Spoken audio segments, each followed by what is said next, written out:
Hello, everyone. I am Mason Haggett from the Casino Co-Official, and today we are going to be reading The Lost Flower, Chapter 3, The Book of Poe, by yours truly, Mason Charles Haggett. Prologue. Narrator. The Icemen walk into King Knight's throne room, holding a brown goat that walks on its legs and has arms almost like a human. Looks more like a big teddy bear. This creature is wearing an old torn motorcycle jacket and t-shirt, and old torn jeans as well. He has some odd sunglasses, too. One lens that is purple and the other is yellow. The Icemen bring him to the king and throw the goat on the floor. The king is in shiny silver armor, with his face covered by a lion golden helmet. King Knight, say, who may this be? Guard 1, we do not know, your highness. Guard 2, yeah, I just saw him snooping around in the garbage can outside, and when he was caught, he just offered me a new limited time only, a new 1954 Chevette made by the top-notch car dealership in the world. Guaranteed, not a scam. King Knight, silence, fool! Carsreel, sad face. King Knight, you know what? I don't even want to deal with the Spamton wannabe. Just get him out of my face. Carsreel, wait, I'll do anything. Just please don't kill me. King Knight, anything? Carsreel, yes, anything. King Knight, oh boy, maybe I can use you for something then. Say, have you ever had to hunt somebody down before? Carsreel, yes, before I became a salesman, I was basically the head of the royal guard where I came from. King Knight, good, then would you be able to hunt down a specific flower for me? Guard 1, why are you having this weirdo do it and not us? King Knight, silence, fool! Guard 1, jeez. Guard 2, earlier we saw a human, your highness. King Knight, a human? Guard 1, yes, a human. He was wearing a white t-shirt. King Knight, say, there hasn't been a human here for 300 years, unless you count me and my men. Narrator, they all turn their attention to someone else. A man with a mustache and a fancy watch, and wearing a tuxedo, and he was fairly chubby. He comes out from a door close to the king's throne. They all stand with respect except for Carsreel. Mr. Mustache, well, say, another human here? Wow, that's amazing, you know. I thought that me and my guards were the only humans to know about this place. But a boy in a white t-shirt? Say, how old was this kid? Guard 1, he seemed to be 14. Mr. Mustache, this is going to be easy. Just be careful of the flower. You have no idea what it's capable of. Here is 2 of my best men. Narrator, they are wearing camouflage and have giant machine guns. Even their arms make Carsreel look small. Carsreel, perfect, exactly what I need. I guarantee you that this is the #1 deal that you've ever taken. Mr. Mustache, I expect them by this gentleman's castle by tomorrow. Is that good for you, little weirdo? Carsreel, don't worry, I'll have them to you by the end of the day. Prologue end. Narrator, Scott walks into the village, and all the snowmen seem to be shocked to see him. Frank the snowman, hey kid, you lost? Scott, what do you think? Narrator, Cherry hides behind Scott's head. Frank the snowman, so say, when'd you get here? Narrator, then a few younger snowmen that seem to be 9 go over to Scott. Hoover the snowman, yeah, because there hasn't been a human here for at least 300 years. Gary the snowman, what's that flower thing sitting on his shoulder? Mike the snowman, actually, there has been a human here recently. I saw him land next to the king's castle. Hoover the snowman, shut up, Mike. No one cares about you and your stupid conspiracies. Frank the snowman, alright kids, you overstayed your welcome. Now scat! Snow kids, okay. Narrator, the kids run off. Frank is a snowman with a big top hat and a big cigar in his mouth. Frank the snowman, so kid, you know it's dangerous here for kids like you, correct? Scott, yeah? Frank the snowman, so say where you come from. Scott, Well, I needed to piss, so I had to use the restroom and then I saw this like dark spherical object, and me being me, of course, I just had to touch it. So now I'm here. Frank the Snowman. Okay then. Say, who's the flowery fella on your shoulder? I have never seen a flower with eyes before. Scott. She's kind of shy, not very talkative. Frank the Snowman. Alright, I understand that. Scott. So do you know where the dark orb is?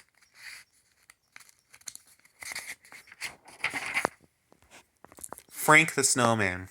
Well, that would certainly be a dangerous journey, seeing how many hunters they are. Say, how about you come over to my place for a little so I can explain to you some things to your friend? Scott, oh, okay. Are you okay with that, Cherry? I guess that means yes. Frank the Snowman. Okay then, come on, kids. Narrator. They follow the snowman through the village. For some reason, it has a warm, homey feeling, but it's still freezing cold. They walk into the Frank the Snowman's house. There's a library in there, along with a kitchen, and 2 chairs and a dining table. Scott, say, is it cold in here? Frank the Snowman. We are snowmen, we don't feel the cold. Narrator. Then he begins to feel warm again, and he realizes it's Cherry using her magic. Cassidy the Snowman. Welcome home, Father. Frank the Snowman. Let's just say we got some guests today. Narrator. Cassidy drops her tray of cookies on the floor as she looks at Scott. A human? There hasn't been one here for 300 years. That's what I said. Narrator. Frank sits down. Frank the Snowman. So do you kids know how to use... Cassidy the Snowwoman. I'm sorry, he does that a lot. Say, where'd you two come from? I don't think I've ever seen a flower with eyes before, and she's such a pretty little flower, too. Cherry the Flower. Thank you. Scott. Wow, that's the first time I've heard her say all day. My name is... Scott. It's a pleasure to meet you. And the flower's name is Cherry. Cassidy the Snowwoman. Wow, what pretty names. Say, sit down and make yourselves at home. Narrator. Scott sits down at the dining room table, and Cassidy sits in front of him after cleaning up the fallen cookies. Cassidy the Snowwoman. So, do you know how to use magic yet?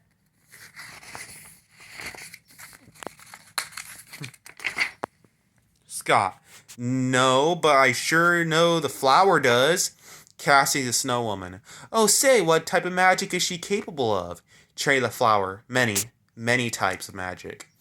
Cassidy the Snowwoman. What types of magic? Cherry the Flower. ... Scott. I have a feeling that she would rather not say. Cassidy the Snowwoman. Okay, so you, Scott, will need to know how to use magic, so that you can protect yourself. Narrator. She goes to the bookshelf and pulls out a book. Cassidy the Snowwoman. This is one of many books on how to use magic, but it's certainly a bestseller. Almost everyone has it. It's called The Book of Poe. It was written by a skeleton who wasn't that good at using magic, and he didn't even make it to the 4th grade, but he sure knew a lot about magic and was a really good teacher. Narrator. She gives Scott the book. It's bigger than the Holy Bible. Cassidy the Snowwoman. This book will come in handy. Now you better get going because you're going to need to get past the king's castle if you want to get out of here. Scott. Where is the king's castle? Cassidy the Snowwoman. Oh, it's just a mile away. If you look out the window, you can see it behind all the trees. Narrator. Scott looks out the window and can see the king's castle in the distance. Well then, I suppose I shall get going. Thank you for the book. Cassidy the Snowwoman. Oh, don't worry, it was my pleasure. Narrator. Scott opens the door. Scott. When Frank wakes up, tell him I said thanks. Cassidy the Snowwoman. Will do. Now be safe, alright? Scott. Okay. Narrator. Scott leaves and closes the door behind him. He begins walking out of the village. All the snowmen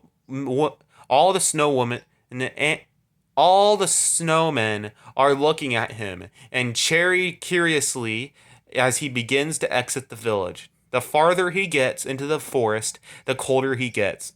Cherry's magic is beginning to wear off. Scott. So do you think now would be a good time to take a break, Cherry?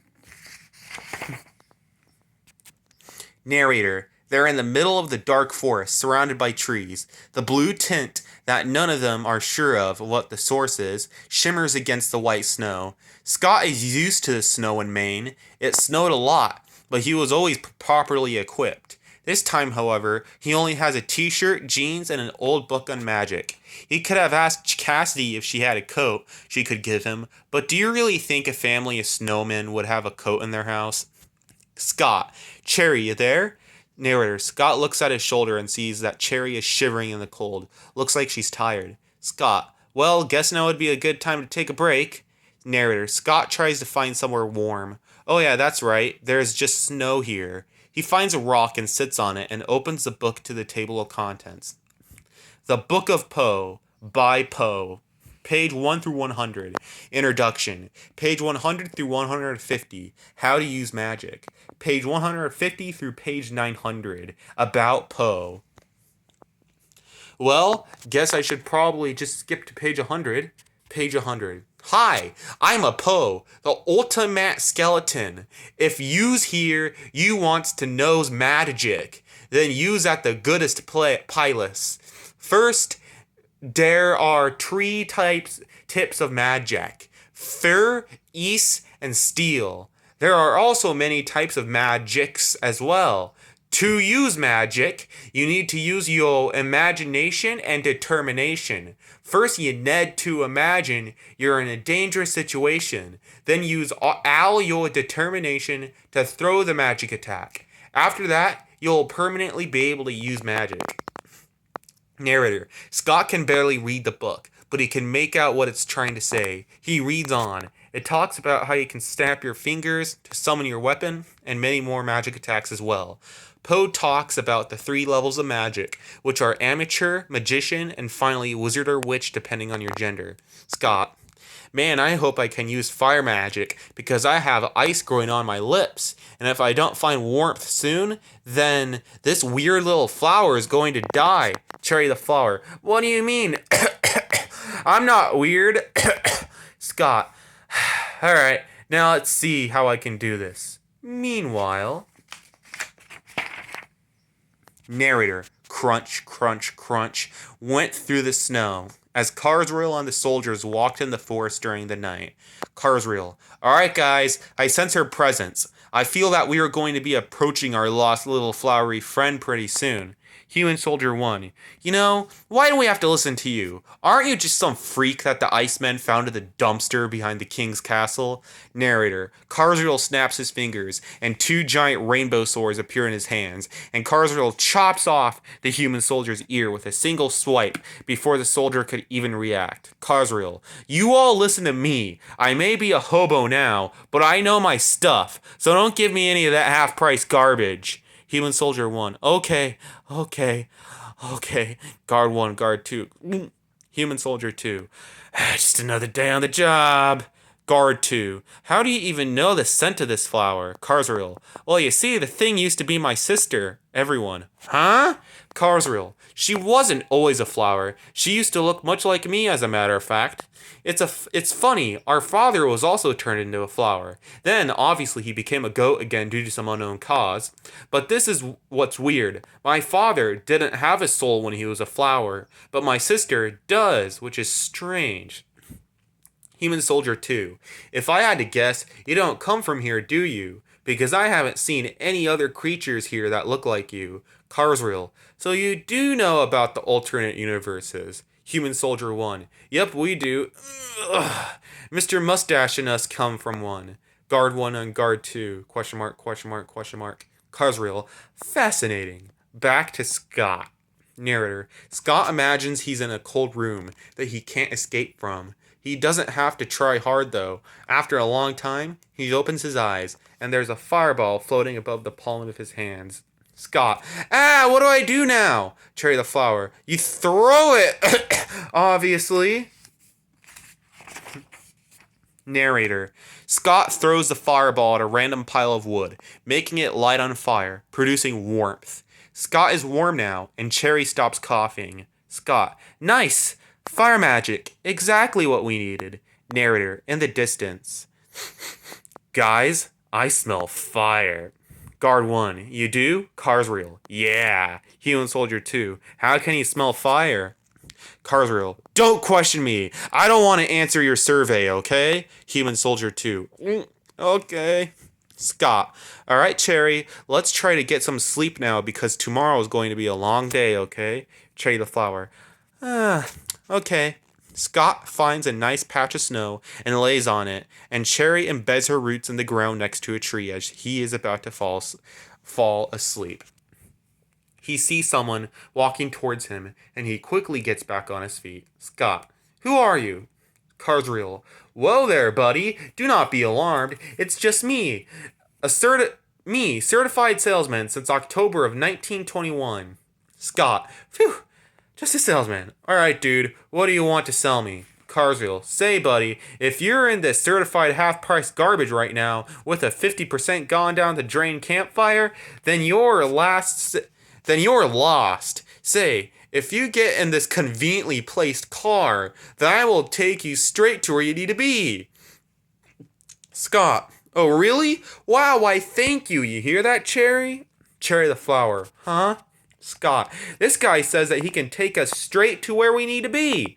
Narrator, Cherry looks up and sees Carsreel. Her eyes widen as she begins to shake with utter fear. Scott, Cherry, why are you shaking? Carsreel, yeah, there's nothing to be afraid of. Right, sister?